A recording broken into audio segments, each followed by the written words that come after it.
What's going on, everybody? It's Bets. We're checking back in. We have our waste management Phoenix Open breakdown here with, as always, TeaserNation. We got our first guest on the show of the season. Happy to have FadeMyPlay back with us. How are we feeling this evening, Fade? Nice. Thanks for coming on. Absolutely fantastic. So excited to be back on.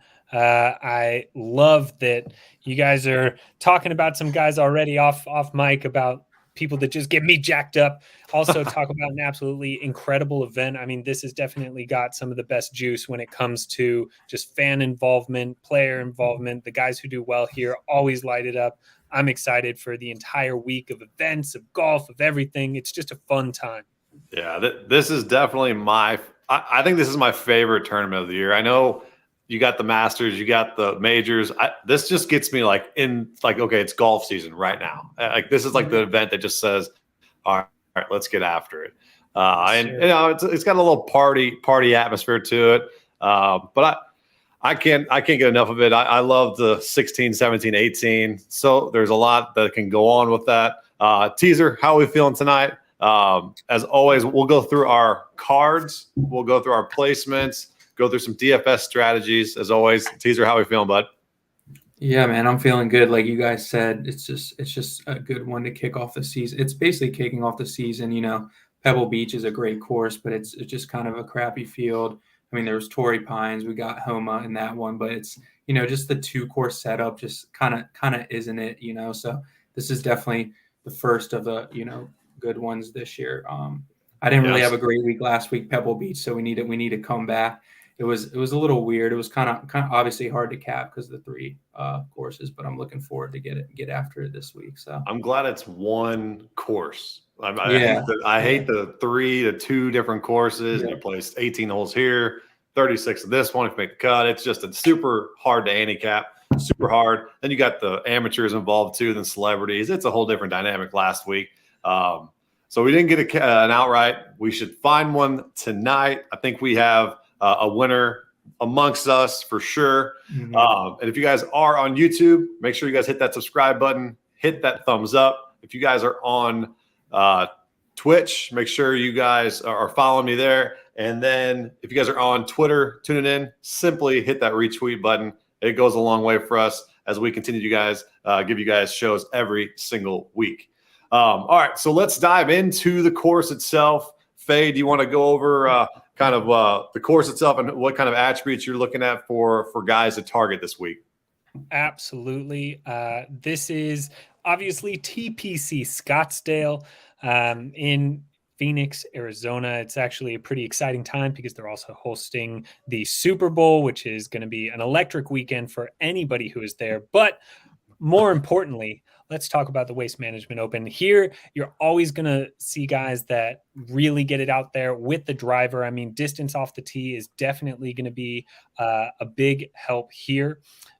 You also don't have to worry too much about accuracy because of the fact that it's a desert course setup. So you're not going to be in really deep fescue or anything like that. However, you can run into cactus, you can run into boulders. I mean, most famously, Tiger having half the crowd move a boulder for him back in, I think, 99 it was or something. But yeah, I mean, you definitely are looking at long hitters. One thing I love about this spot is that it really rewards great short game players, people who are fantastic around the green, really have a lot of success here when you look at guys like Hideki Matsuyama and Ricky Fowler of the past.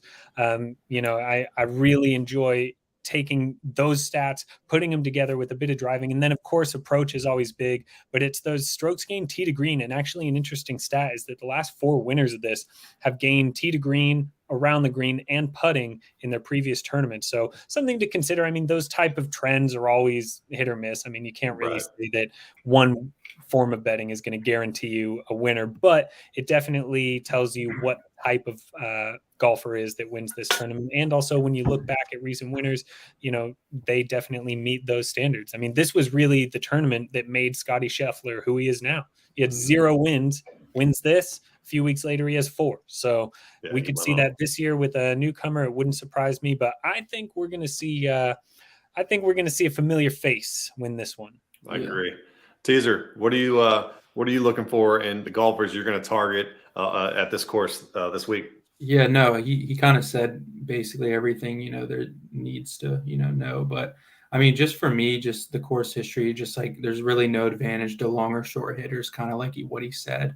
The one thing for me is the emphasis on the ball striking. So like you see Matsuyama obviously win here. You see Scotty Scheffler win here, elite ball strikers. Because although there isn't a lot of fescue, there can be some trouble with hazards. There's a lot of hazards on this course. So you need to be great off the tee and great with your irons. And then one thing I noticed, like he said, people do have good putting weeks here, but it's not like good putters. You don't need to be a good putter, obviously like Matsuyama. So it's kind of like a no putt type course, which is good. You don't really need to rely on their putters. It's kind of just Bermuda greens. They run true. So that's a couple things I'm looking at this week. So you definitely, I'm all over the guys around the green. And obviously I think off the tee is important. I think, strokes gained, tee to green is always, but I think that scrambling around the green always subsides that, or, succeeds to that for me in tournaments like this. But I always like to target guys that love like the crowd atmosphere. I mean, it's going to be rowdy. There's some guys that just do not like that. Mm-hmm. They're used to, everyone be quiet when everyone's teeing off, and just kind of the old school way. There's a lot of people that kind of feed into this. So one of those guys that sticks out to me is Justin Thomas. He is a big rah-rah guy. He gets the crowd going. So he's going to be a guy for me that we definitely target. Anybody else that kind of sticks out to you guys that emphasizes with the crowd and kind of feeds off them a little bit more than the other guys? I mean, for me, I guess, yeah, like you said, Justin Thomas, that's really the guy I kind of looked at, because, I mean, you can just look at the course history here. I mean, it's pretty crazy. You wouldn't think, like, it's that great of a fit for him because he's not too great off the tee. But, I mean, that's one guy definitely I would eye up. I would have to think about a couple others, but he mainly sticks out. Yeah, how about you, Fade? Anyone you would eye up for that? Or yeah, I mean, talking about purely talking about purely the guys that I am targeting that also meet that kind of thing. I absolutely love Tony Finau because I think that he is someone who responds really well to a crowd. And all of these guys, I think there's a few that definitely have that personality, and then when they need to, can lock it in. And we saw that with Max Homa a few weeks ago. Guy loves playing golf. You can tell he's having a good time the whole time, but coming down the stretch on that back nine at Torrey, he was locked in. He was straight faced. He was a killer, an absolute killer. And it was fantastic to see. But I love Tony Finau this week, Homa as well. But I think those guys are good. A guy that I'm not betting outright, but is just that type of personality and will get everyone fired up. Also just in the nature of, his kind of meteoric rise, but that's Tom Kim as well. I mean, if you don't like watching Tom Kim play golf, you don't like golf. I mean, that man takes so much joy in every single swing, every hole, every partner that he plays with. In fact, like I'm a big, South Korean golf supporter anyway, with Sung Jae and Si Woo and Keish Lee and all them. But those guys love to have fun on the golf course, and it feels like they know that they have one of the best jobs in the world. Perfect. Yeah, no, I'm definitely looking forward to Tom Kim this week as well. All right, so let's get into the some of our outrights. Let's just go one by one and give out one or two. So Teaser, you want to give out some? Yeah, I can run through a couple here. My number one, I usually have one guy that sticks out to me, my number one of the week, and that's Cantley. I got him at 20-1 on DraftKings. I think you can like boost him up to 22 with the reward thing, but obviously he lost in the playoff last year to Scheffler. He has pretty decent course history. And Fantasy National, I finally got it this week for the year, but he's sixth in the model, fifth in opportunities gained. So birdies or better gained. If you can see him there, sixth there. So, par fives I put an emphasis on as well because they're very attackable this week. So I want to see who's kind of scoring on those throughout their last 50 rounds. And then par fours, 450 to 500 is also another key stat here. There's a lot of those that fall under that category. So he's top 20 in that as well. He's just one of those guys. He's a steady guy. You know what you're going to kind of get out of him. So I do think he will be in contention this week. And I just see it being his week. And then I'll just throw out one real quick. We kind of already talked about this guy, but that's JT. 22-1. That's another number. It's a little too high. I was talking to Dot before, just off mic. I think these next couple of months we're gonna kind of get an undervalued JT because he's kind of slipping down the world rankings a little bit with the versions of like Homa, Tom Kim. So they're kind of, just passing by JT right now. I think he's gonna grab some form and get a win here in the next couple of months. So obviously he's always good around the greens. That's something important to have around here. Par 5 scoring he's usually pretty good at. And then hopefully he stays true off the tee, and then I think he'll be in contention as well. So I'll just put out those two guys. I know Fade wants to touch on a guy I won't talk about. So we got Cantlay and Thomas for teasers outrights. Who are you targeting for an outright, Fade? All right, so I'll give you two that I don't know. I don't even know if they're less popular now because I've seen people start to get on them. But who I think has been a little under the radar, especially in these types of fields. But Sungjae Im, got him at 30-1. I've seen some people a little higher, a little lower. But what I love most about Sungjae is that he's one of the most consistent golfers on tour. Another one of those weird stats. Again, don't put too much store into this. But for the past 6 winners, all the winners who have won before hadn't won in about 19 months.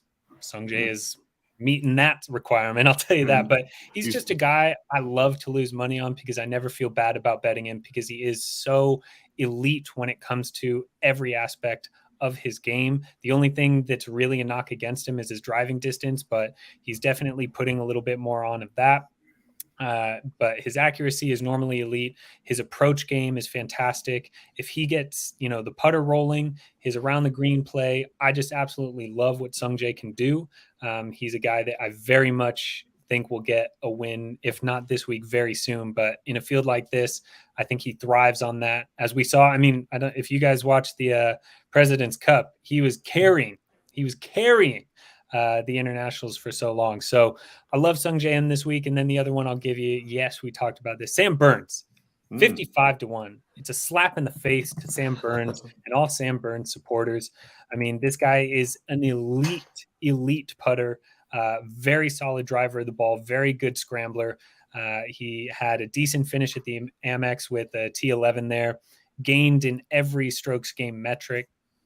You absolutely love to see that. And yes, he's played Waste Management 4 times. He's missed the cut 3 of those times, including last year. T22 is his best finish here. But again, this is one of those things where I believe in the golfer, and he should be a decent fit for this course when you look at what he's good at. But again, it comes down to, I believe in him as a golfer, and this price is ridiculous. I would put Sam Burns in the top 10 players in this field anyway, on any course, in any tournament. A good correlation is like Rory, obviously number 1, number 2 golfer in the world, right up there with John Rahm, Scotty Scheffler. But I don't think this course suits Rory that well. That being said, that doesn't mean he can't go out and win it because he's such a damn good golfer. That's how I feel about Sam Burns. I'm not saying he's better than Rory. I'm just saying he is of that ilk of golfer that any given week he can win it. And if you're going to give me a price like this, I'm going to smash it. I love Sam Burns. I like it. I'm all over that. So you might have convinced me to definitely throw him in my betting pool and play him in my DFS lineups for sure.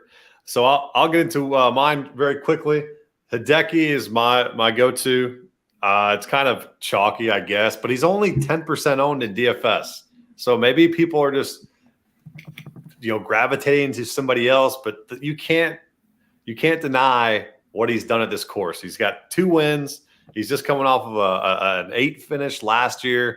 The only time he has not placed basically in the top 20 is when he withdrew. He got a 42 2 years ago, but I'm not taking too much stock in that. He shot a 71 in round 1 and then fought his way back. That's typical though with the price. No one ever seems to overgo on. He's always under the threshold there. So I wouldn't even worry about and that. I'm a big Hideki supporter as well. But when you look at him at Waste Management, if he just has an even putter, he finishes inside the top 10. Yeah. Just an even putter, and he's coming into it, gaining strokes putting at Farmers. Gotta love Hideki at Waste Management. And I'm going to give you guys a wild one. And I know Fade threw this guy out there to begin it. I'm on the Fowler train with him this weekend. I've watched Fowler come back from his swings, his woes, and I'm like, this is the week. I'm just going to now go at him. He's had a lot of success here in the past. He's played here tons and tons, and I'm hoping that he can get back to what he's done in the past and bring it here now in 2023. And his recent form is pretty damn good. He's gotten better each and every week. He's shown me. I know the model is not a fan of him. He's ranked 79th in the model. Yeah, he's plus 7,000. I got. So it's worth a little bit of a sprinkle there. A little bit, if you've tuned in, I try to give out some type of a wild outright per show, just to just to excite everybody out there. So Ricky Fowler is my pick to click if you're going to go with a wild card this week. Do you guys have any wild outrights that you want to give out? Just going off Ricky first. I mean, I don't hate, I'm not a big fan of where he's at, but I don't even hate it because it's like at Torrey Pines, there's just some holes where he'll double out of nowhere, but he looks good. That's the thing. Like if he could just put it all together, he'll be right there, which is kind of crazy because I think he got 11th at Torrey Pines, but it wasn't a bad week. It's just one hole that kind of just, takes him out of it. But I think my, long shot is going to be KH Lee. I was going to talk about him a little later. Oh, there we go. He's 90-1. I mean, you can't even. Literally, the only thing is he plays TPC course as well. It's a known fact. The past 3 years, everywhere he goes, it's a TPC course. That's why they call him KH TPC Lee. It's another TV course this week. I would also, anyone watching the FRL, I think that would be the best bet for him in the first round leader department. Lock that in at 80-1, I believe. So I think 80-1. Your best bet if you want to kind of, hit something wild this week. So we got a comment here. First round leader for Ricky Fowler from Dr. Tequila. It's plus 7,000. I mean, it's the same odds that you're getting for the full outright. I don't mind it. Do I think he could, start out hot? Definitely can. I had their start times out here on my tab. The wind is supposed to be harder or more gusty Friday morning. So maybe Thursday, definitely there's not too much of an advantage. But I would, if your guys are playing DFS or playing anything like a showdown, I would tend to maybe go towards the Friday afternoons, which I think on Thursday it doesn't matter too much with the weather, but that'd be for a showdown for round 2 or whatnot. So go ahead and take that with Ricky, plus 7,000. You guys have a first round leader in mind? No, I do. I mean, I won't step on the toes there of Teaser, but I absolutely love KH Lee. Any TPC course, it's an auto click. Don't even think about it, just making it happen. But I'll give you something else because that's already been spoken of. But another guy, he's one of those first round leader, absolute have to, especially at courses like this. Johnny Vegas for me, he's drifted so deep out there. I've taken him first round top 5 and also first round leader, but seeing him at 100-1, absolutely love that. This is a guy that has decent history here. He plays great desert golf. He's very used to this type of course, long off the tee. If he can get hot putting, it wouldn't surprise me to see him right up there at the top of the leaderboard come the end of tomorrow. That's definitely one of my much longer shots, that people may not have outright thought about. I like it. He's definitely in my sleepers pool for DFS. Hard to find sub 5% guys. He's right at the 5% mark for me. So I definitely have him in my player pool that I got to play at least 1 or 2 players in each of my lineup under 5%. So, I mean, all right, so those are some outrights. Yeah. The field is absolutely stacked. But then there's always those guys that come up. There's always those guys. You had it on your screen when you were doing the model, but I tweeted this out earlier. It's like there's such an easy path to betting every single person in this field. Like just the fact that I sent a clip of, one of the books that I'm on, and it's like Terrell Hatton at 75-1, Shane Lowry 80-1, Corey Connors Keegan 85, Brian Harmon 90, JT Poston 100. Like you could make a case for any one of those guys, and that's deep back there. You have to think there's another 50 guys in front of those that, have just as much a chance. It's an absolutely wild week. The only reason why I'm not playing around a bit more with my card is solely because it's the first elevated event. Mm-hmm. This is like a big moment for the PGA and the players, that have kind of said their loyalty is to the PGA. I just think it's going to be one of the PGA darlings that win it. And so I tried to keep it, pretty contained, but couldn't help myself with a few guys. But yeah, it's going to be an insane week. I'm so excited. Yeah, I'm very, very pumped for it. All right, so let's get into some placements. So some top 20s and top 40s. If you guys want to roll through a couple of those, Teaser, you want to give out some? Yeah, I mean, we touched on 2. I have 3 that I put down so far. I may have one more once the card comes out, but I won't talk too much about JT or Hideki. I got plus 115 on JT, which is just, I mean, every time I get him plus money there, I'm going to do it. And then Matsuyama, I got plus 150. We already, spoke briefly about his course history and all that. So this is one guy you just mentioned as kind of a long shot. I'm going JT Poston at plus 350 for a top 20. I think you can kind of attack, the lower guys in the placement market in the 40s and the 20s. So he only has one top 20 here, but he's made the cut, I think 4 out of 4 times. He's a guy, he can, there's a couple of drivable par 4s out here and, easy holes where he can kind of attack and, he's a great putter. So I think his putter is going to keep him in it. I think he'll maybe backdoor top 20, or I can even see him in contention this week. So that kind of wraps up the top 20 for now, but I may throw someone else in there later. Nice. Fade, what do you got for some placements, top 20s? Yeah, absolutely. I mean, I don't think he's going to win, but you can't deny how incredible the kid is, and more specifically his consistency. So for me, looking at Tom Kim, top 20 plus 150, he's just been fantastic when he plays. He's a top 20 machine. I mean, other than the Sony where he missed the cut because of the worst putting round of his life, literally of his entire career. Other than that, I mean, his last finishes, it's like T10, T5, T6, T4. The guy can play in elite fields. You absolutely love what he does, especially being T5 at the Century where he didn't even have that great of a week. I really believe in him. I think that, he'll do very well at this course, even though he's not the longest hitter. And then also another guy that I just have to go back to because the price has gone back up, but Taylor Montgomery, another guy that I do not think is going to win, but elite driver of the ball, elite putter, elite scrambler, everything you want to see at this course. I've definitely thought about sprinkling on him outright, but again, with all the big boys here, I'm just not sure his first win is going to be with Rory and Rahm and Finau and Homa in his way.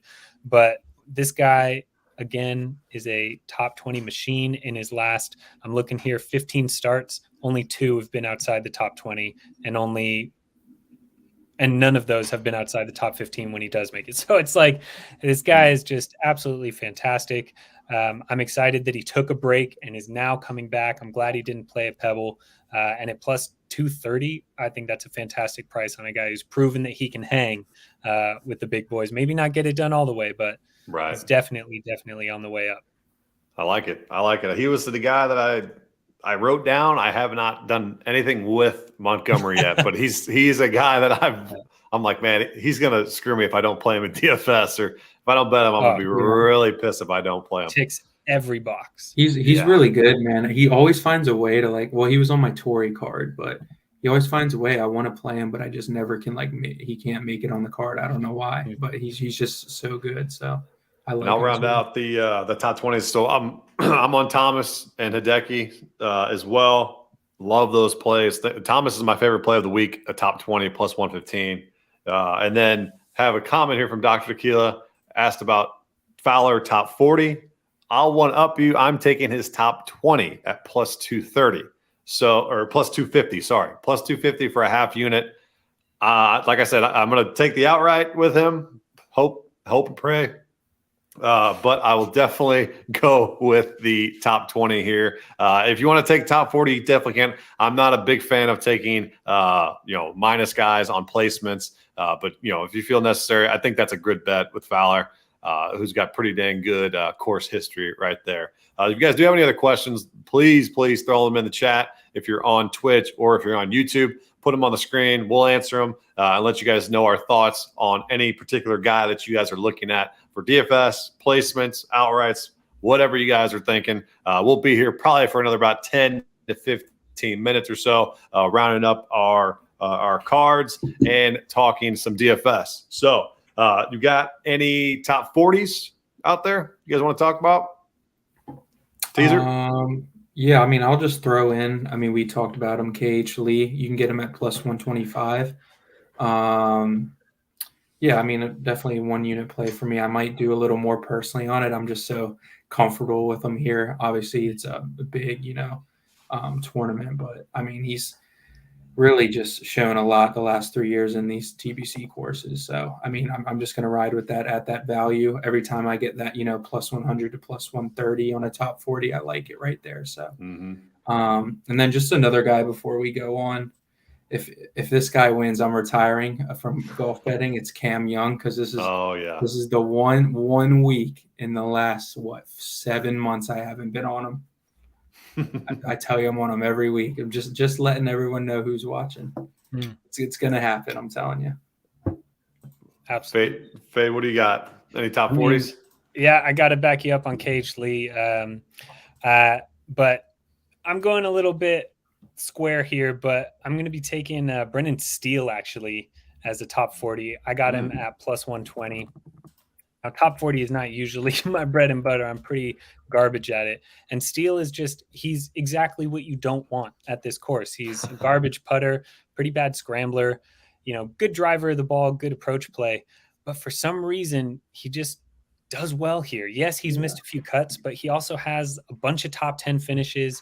It wouldn't surprise me if he does it again this week. He had a top 20 finish at the Farmers, T32 at the Amex.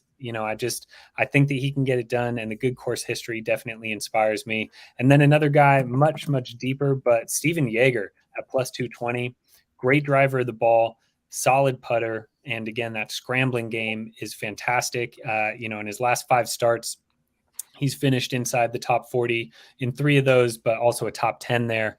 I just think that he's making cuts. He's very good driver of the ball. I think he can definitely make something happen here. And I have to give a side one that I meant to give earlier, but is a top 20 play, Kurt Kitayama. Just a little sprinkle, nothing crazy, but plus 400.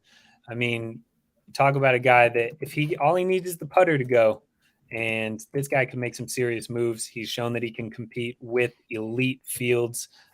And I'm just excited to see him here because all he does is drive and scramble. That's his entire game. That's what we do. That's what we got to do here. What we got to do. And before I get into mine, we have another comment here. No Thigala yet. And this was talked on before the show. What do we think about Thigala this week? Yeah, I mean, I think we'll say the same thing. I mean, I'm just not. It's all recency bias. He's played here once. I mean, it's a no for me. I mean, I don't think he's going to win. Obviously, it's just everyone's looking at last year like, oh, it was like a great story. Him kind of coming on. It was a great good story. His parents are there, all that good stuff, and then he kind of just blew up he had 3 good rounds at this place and then blew up. So yeah.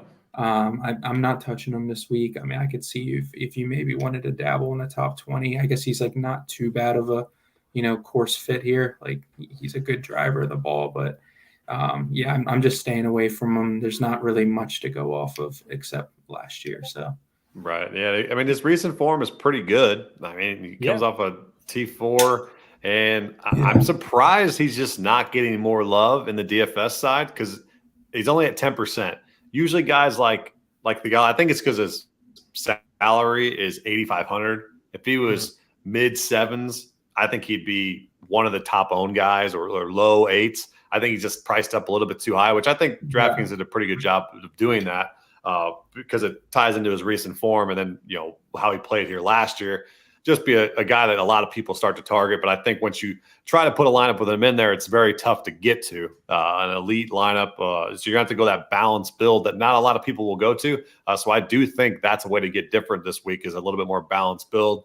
But what do you think about Thigala? The other thing before we move on from Tigala, the other thing about that is like, yeah, last year amateur, and well, not an amateur, but brand new, and gained like he gained a stroke and a half putting, which is just not his game in general. He can putt, but so far in 2023, the most he's gained putting is 0.18. He lost 1.5 at TOC, which is a field extremely like this. He came in 33rd out of 40 in a field that has pretty much all the same guys. He's finished 33rd, T54, and a T4 at the Farmers. Obviously, that's fantastic. But it's like, are we really ready to say that he's better than Taylor Montgomery or Cam Young or Sam Burns? Obviously, I'm still heated up about that. But I just think, like, on that number, do I really think Seth Theegala is going to be able to not spray it off the tee into, Cactus or something like that and be there on Sunday to take out Scheffler or Finau or any of those guys? Like, no, I really don't. Mm-hmm. And for the price, there's plenty of other guys to go with. I like it. He's going to win. Right. So. Yeah. Oh, yeah. Yeah, so definitely throw him in your outrights. Throw him in Cam every Young one of your. Yeah. Yep. That would be my worst nightmare ever. Exactly. So I got a couple of top 40s.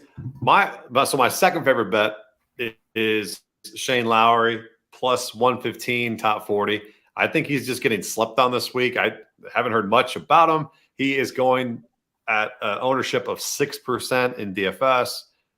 So if you're out there and you want to have a nice sleeper, definitely go with Shane Lowry this week. He is elite golfer. He is up there with the best of them. He just has not played too much. He hasn't played at this course since 2018, but he has pretty good history, a 6th, a 16th, and then a 65th. I'll take my chances here on an elite golfer, top 40, plus 115. If you want to go ahead and take an outright on him, I do not have any complaints there. I'm going to play it safe and go top 40 and play him a lot more in DFS. And then another guy that we're talking about how putting doesn't really matter at this course. So let's throw Luke List into it. I mean, we might as well play him because he's plus 185 to be top 40. I'll take that all day long, and I'll play him in DFS. He's coming in a little bit lower than 5% as well. I think he's at 2 or 3%. I mean, take a chance on the guy and hope he makes some putts. It's a disgusting play, but I might as well play it. Why not? So, Luke List it is with Lowry, and I talked to Teaser before the stream. Davis Riley, do you got any opinion on him this week, Fade? I want to click on him so bad. Yeah, I mean, I won't lie to you, being super duper honest, I have a personal stake in him outright at 250 to 1. That's a wild number because I'm so desperately committed to the hill that I climbed up on last season, saying that he is in the elite ilk, in the same elite ilk as new guys like Cam Young and Theegala. And he was incredible for like 2 months. And then it's just slowly died off. But when you look at his game, it's like he doesn't really have too many weaknesses. Maybe, the putter. But other than that, I mean, he's just a fantastic player that I still believe in. And so I'm just going to continue to like sprinkle a little bit, a Big Mac, so amount of money on it, just because it's like 250 to 1 for a guy that had a stretch of 2 months where he was finishing inside like the top 5 is just And I mean, if you guys tuned into any show last year, it was either me talking about Davis Riley or it was Teaser talking about Davis Riley. He was the guy you just had to always play. He was always mispriced on DFS. He was always a value play in betting wise, and he's just slowly gotten a little bit worse, and it's mostly due to his putting. And again, if we're not worried about putting this week too much, because it's a lot, obviously it's a big variance around the green, get close enough. We don't have to worry about too many long putts. I don't mind playing him top 40. I don't mind an outright like you have, a small wager there, but definitely a way to get different in your lineups. So a couple of those sleepers that I'll just reiterate: Davis Riley, Luke List, Shane Lowry are some guys that you guys can throw in your DFS lineups to get a little bit different there. Do you guys have any matchups or we already talked on first round leaders, but do you have any matchups that you guys have looked at, maybe tournament or maybe just round one? So shout out to whoever said no Thigala talk yet. I know we just went over him, but this is actually something I've already had on the card. And this isn't hating on Thigala, but Siwoo Kim plus 106 over Thigala for a full tournament matchup, plus money on a guy who won a few weeks ago. Are we kidding? Siwoo Kim is a fantastic golfer. Thigala is a fantastic golfer. I think there is absolutely zero pressure on Siwoo Kim to do anything here. But when you look at how he's been playing, he won T22, T25. That's a pretty damn good stretch of golf. And Thigala is just in a little bit worse form. I think that Siwoo is going to have an absolute whale of a time here. If you know anything about Siwoo, he loves to party, loves to hang out. The only danger of this bet, in my mind, is that he's near the cut line on Friday and decides, you know what, I'd rather go party with everyone here and watch the Super Bowl or something. But I absolutely love that. You give me a guy who's literally just won in electric form against someone who is hit or miss. I'll take it every time at plus money. Don't mind it. You got any matchups, Teaser? I actually have not really went through them yet. I'll just kind of name some guys. I'll probably go with Cantley with, look at him and some. I kind of like to, stay away from the elite against the elite, but I'll have to take a look. They'll definitely one or two on my card later tonight. But one guy I wanted to talk about is it's not necessary I like him this week, but do you guys agree that Billy Horschel 110 to 1 is like a disrespectful number as well? Am I like wrong about that, or man, Billy Ho? I'm just. I wish I could share my screen, man. My betting card for tournament head-to-heads is Ricky over Billy Ho, Siwoo over Thigala. That's it. It's not even about It's not even about like I don't think Billy Horschel is going to play well. That's just a weird number, right? Like, yeah. All right, that's how I felt about Lowry. Like, I took a little sprinkle on him because I'm like 80 to 1 for Shane. I know he's not in good form, but like that's just banana land. Yeah.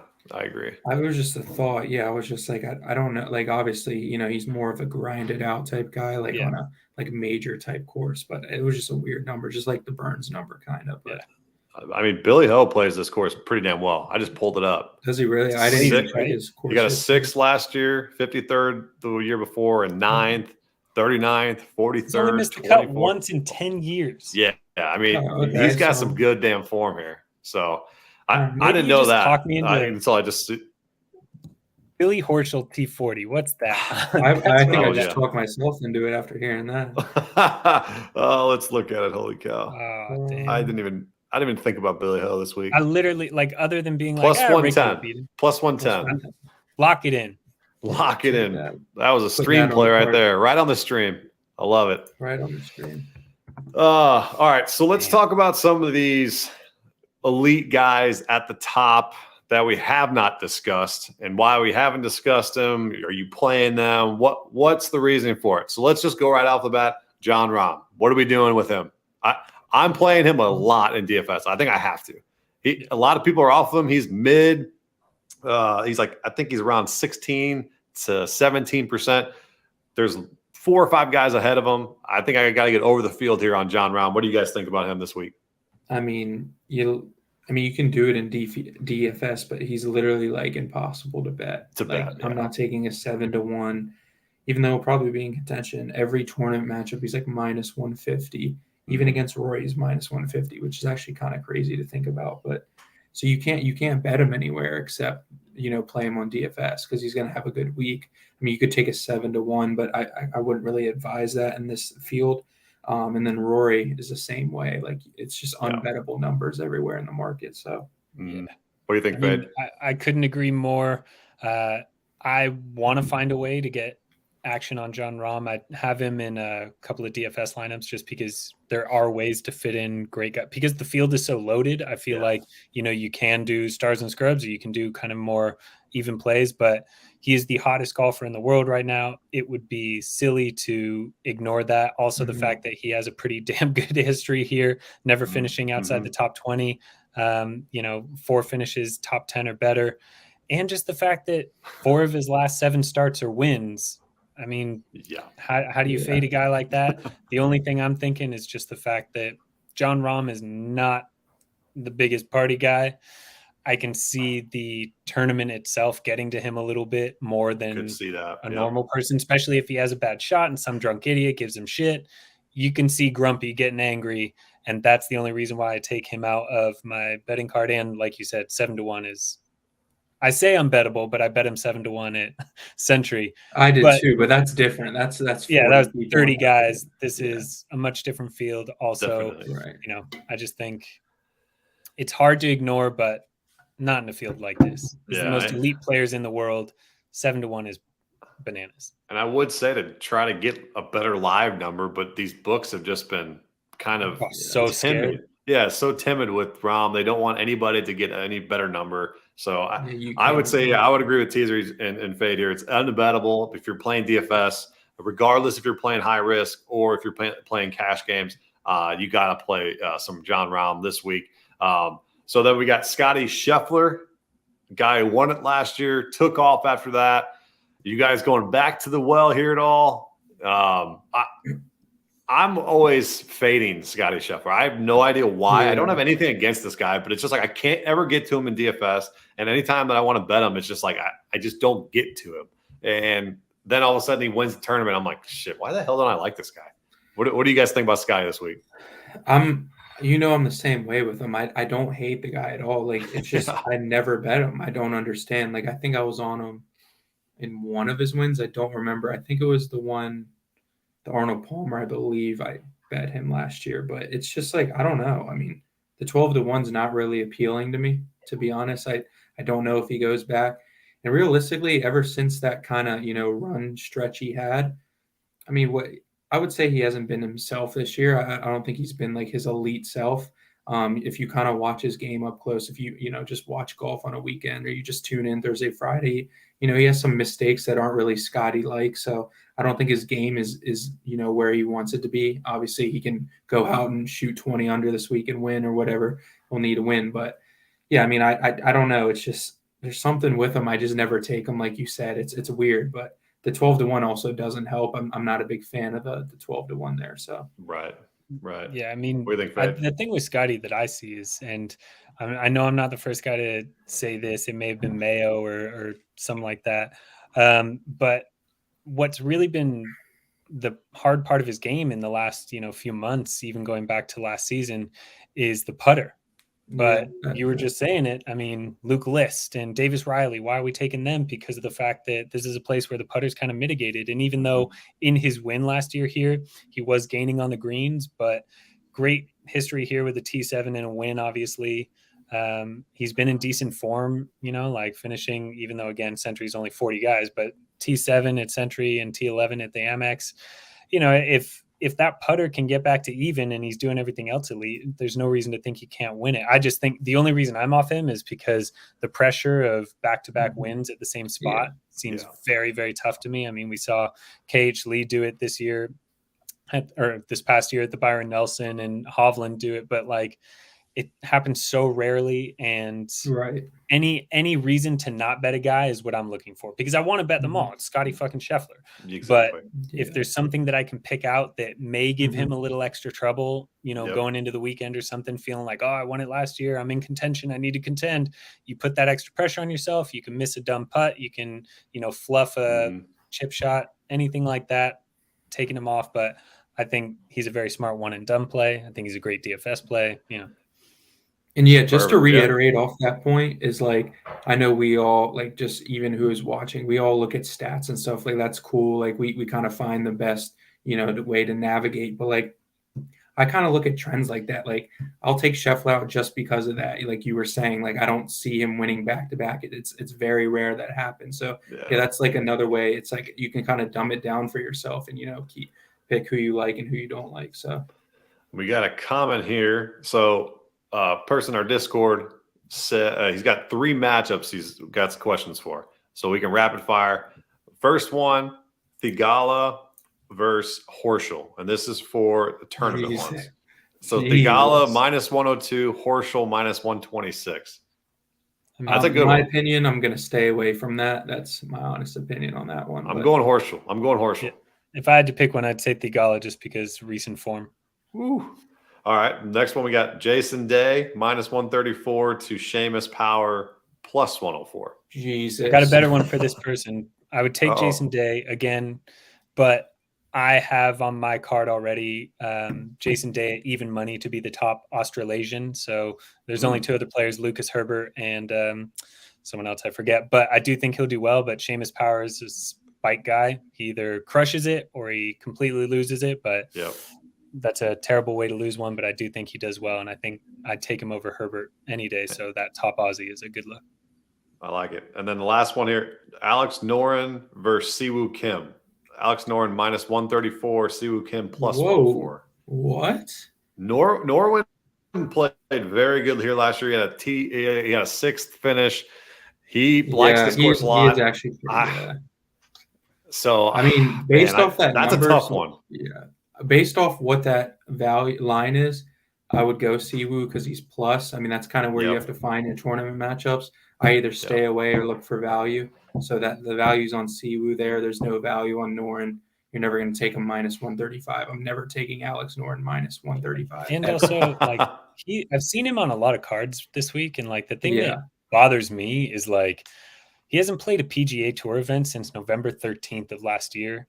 He's only played one event, the Abu Dhabi Championship, in the last 3 months. Like, just hasn't played that much competitive golf, and he definitely hasn't played in a field like this. Like, I know obviously, you know, Siwoo, it's not like he's been lighting it up, but he's been playing against all these guys and he's been in the mood. I wonder if Noren's his first event in 3 months on tour, gonna come out and smash it. Yeah, again, finding ways to not like guys. Be tough for sure. All right, so let's keep going with these guys here. We'll probably be here for another 5 or so minutes. I really want to get to 2 guys. Xander, who absolutely owns this place, and then you have Finau, and then I'll get to also Morikawa. So those 3. Xander, what are you doing with him? I mean, I love betting that guy. He's my favorite player to bet on.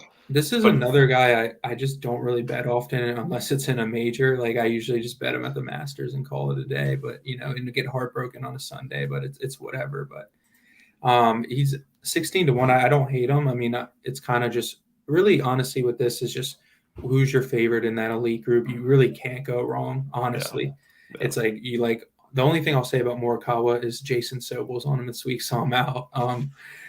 That's you got he's so I'm just gonna say I'm out on him. But it's kind of just like pick who you like in that 15 to 20 range, honestly. So. Yeah, I mean, like I also love Xander here, especially as a fellow alum, San Diego State. But again, like I was just saying, finding reasons to not like guys is always, part of betting. And just a back injury. I know Xander crushed it the other week, but that could have been something that made it worse. It could have been something that means he's 100% okay. But because, he is withdrawn from an event in the last month because of his back. A back is what makes a golfer go. And yes, he finished T3 and T13 since. So obviously you'd think it's okay. But if it's a reason to not take him outright, I'm going to do it. Yeah. It's so damn tough for me to fade him, especially at this course. He has just dominated 3rd, 2nd, 16th, 10th, and 17th.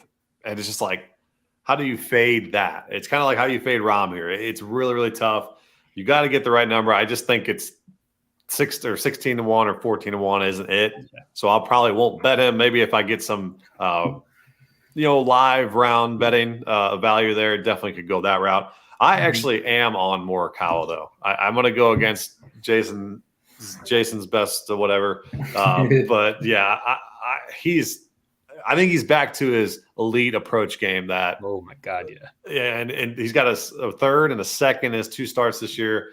He's figured out a swing. He's just everything that you probably want at this tournament. I'm okay with taking it out right here on Morikawa, and I'm going to play him heavily in DFS too. Let's see if that mental game's strong. That's what I'm worried about.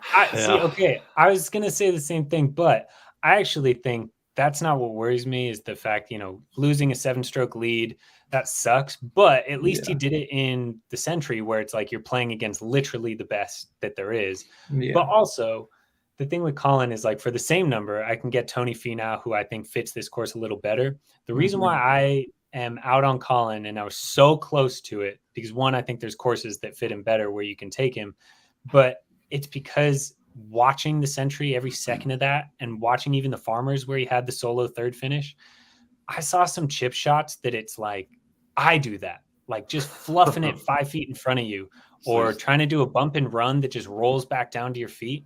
Like seeing that happen, you can't get away with that here. TPC Scottsdale is a place where scrambling is very important. And obviously Colin's still a little struggling with his wedges. And like, again, if he wins, it's not going to surprise anyone. But if you can find a reason to fade it outright, yeah, DFS. Oh my God, absolutely. I think him and Scotty are the best one and done choices in terms of like, you know, baseline of what they'll probably end up doing.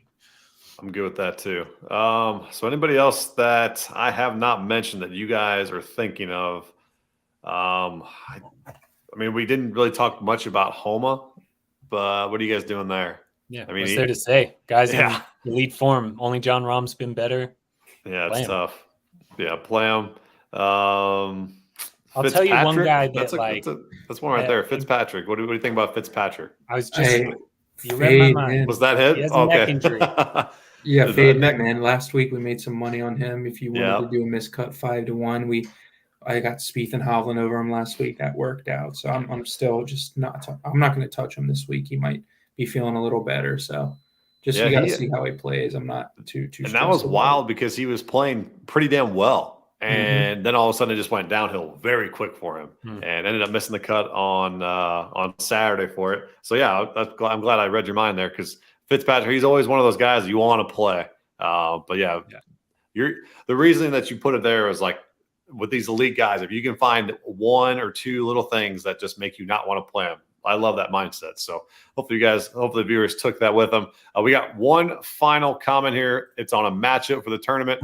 Xander plus 102 versus Scotty Scheffler. What do you guys think?